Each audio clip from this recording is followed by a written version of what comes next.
Assalamualaikum warahmatullahi wabarakatuh. Jumpa kembali di channel Pak Ismail untuk belajar IPA. Kali ini kita akan mempelajari tentang partikel penyusun benda dan makhluk hidup. Ya, oke. Masih ingat definisi partikel? Ya, tepat sekali. Partikel adalah bagian terkecil zat atau materi yang masih memiliki sifat zat atau materi tersebut. Tadi Bapak jelaskan, kita belajar tentang partikel penyusun benda dan makhluk hidup. Dalam konteks IPA atau sains, benda dan makhluk hidup semuanya adalah materi atau zat. Karena memang komposisi penyusunnya adalah zat. Ya, oke. Contoh misalnya, spidol ini adalah zat atau materi. Ya, tubuh kita, walaupun kita adalah makhluk hidup, konsep dasarnya adalah zat atau materi. Jadi dalam konteks ini, kalau kita membicarakan tentang benda, membicarakan tentang makhluk hidup dalam konteks fisika, itu adalah zat atau materi. Paham sampai sini ya? Oke. Nah, partikel ini bagian terkecilnya zat atau materi yang masih memiliki sifat materi itu. Contoh misalnya, partikel air, nah, gitu kan? Partikel spidol ini misalnya, partikel tanah, ya, partikel tubuh kita. Walaupun dalam konteks biologi kita mengenal bagian terkecil tubuh kita dia adalah sel. Nah, sel sendiri ya, itu disusun oleh organel sel, oleh bagian terkecilnya yang merupakan semuanya adalah partikel. Paham ya? Oke. Nah, kita akan mengetahui konsep dasar partikel ini ya dalam konteks fisika dan kimia. Jadi partikel ya itu terdiri atas 3 macam ya. Yang pertama atom, yang kedua molekul, yang ketiga ion.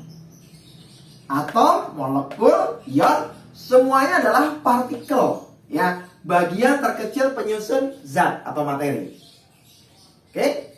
Nah, apa perbedaan atom, apa perbedaan molekul, apa perbedaan ion? Kita lihat ya. Oke. Atom itu dalam bahasa Yunani atau Latin berasal dari 2 kata.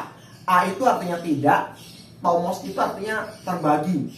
Jadi bagian terkecil benda atau zat yang tidak dapat dibagi-bagi lagi, udah paling mentoknya. Seperti itu, ya. Nah, ternyata atom ini adalah bagian terkecil dari unsur. Nah, Pak Ismail apalagi nih unsur?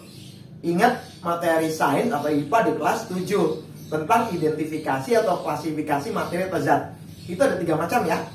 Ada unsur, ada senyawa, ada campuran. Masih ingat anak-anak? Ya, betul sekali. Jadi unsur itu zat tunggal atau zat yang paling murni yang ada di alam semesta. Itu unsur. Ya. Oke, misalnya oksigen, hidrogen, karbon, besi, itu ya, tembaga, itu adalah unsur. Ya, unsur. Jadi zat yang paling murni, yang paling tunggal yang ada di alam. Nah, unsur ini itu disusun oleh atom. Ya, karena unsur disusun oleh atom, kita mengenal sebutan dengan atom unsur oksigen misalnya dengan lambang O, atom unsur hidrogen dengan lambang H, atom unsur fluor dengan lambang F, atom unsur helium dengan lambang He. Nah, seperti itu contohnya ya.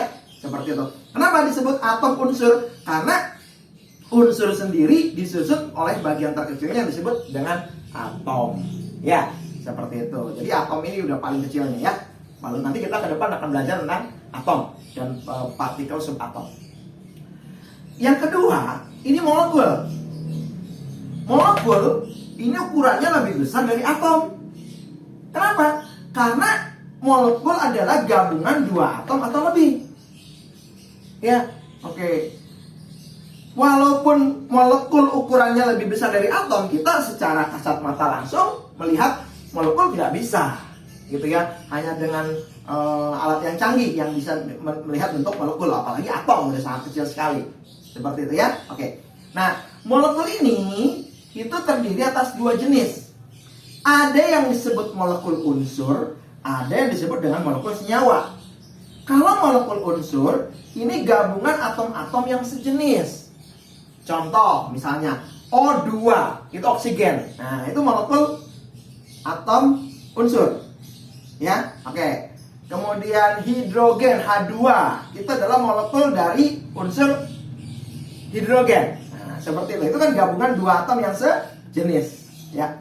Nah, selain dua atom yang sejenis, atom juga dapat bergabung dengan atom-atom yang berbeda jenis, dan ini disebut molekul senyawa. Contohnya apa? Air, itu rumus kimianya atau lambang atomnya adalah H2O. Hidrogennya ada 2, oksigennya ada 1. Gabungan hidrogen dan oksigen itu senyawa. Karbon dioksida CO2, gabungan atom karbon dan gabungan 2 atom oksigen, gitu ya. Karbon dan oksigen 2 atom yang berbeda bergabung membentuk senyawa, molekul senyawa. Jadi molekul itu ada yang terbentuk dari unsur yang sama, dengan atom yang sama, sejenis, itu disebut unsur. Dan ada yang terbentuk dari atom yang berbeda yang disebut senyawa. Ya, oke. Terakhir, bentuk partikel yang berikutnya adalah ion.